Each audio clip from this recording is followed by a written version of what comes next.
Hi guys, today I want to share with you a very fun exercise.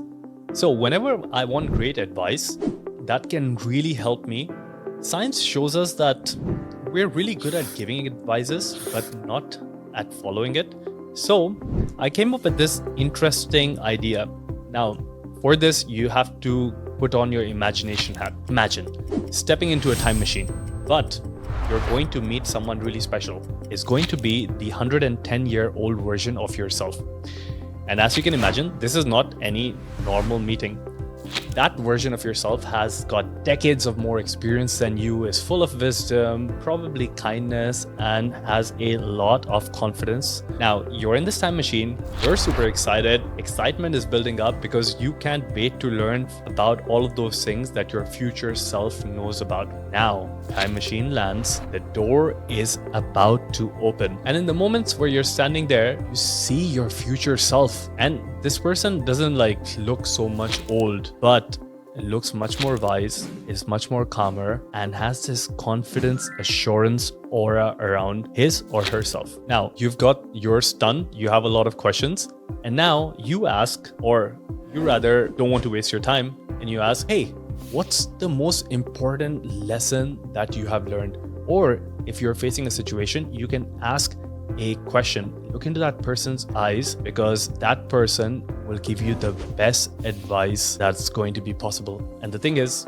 you already have all of the wisdom that it takes to give your own self an advice. So you put down every word, you make a sort of like a roadmap of all the questions that you have or all the advices that you need for today or for any situation that is about to come, and then think that this person has already walked on that path. So the advice that is going to come is going to be very interesting. And I always use this technique when I'm confused and I cannot really get someone to give me the advice in my best interest. And I always go back to my 110-year-old self. You can do that too. Some more things is that spend a few moments every day with that advice. See how that advice can help you, make you move ahead. Also, when you're in this process, take a book and a pen and write down some of the lessons that your future self might want to teach with you, and write down how would you like to apply this into your life. How can you use that person or your own self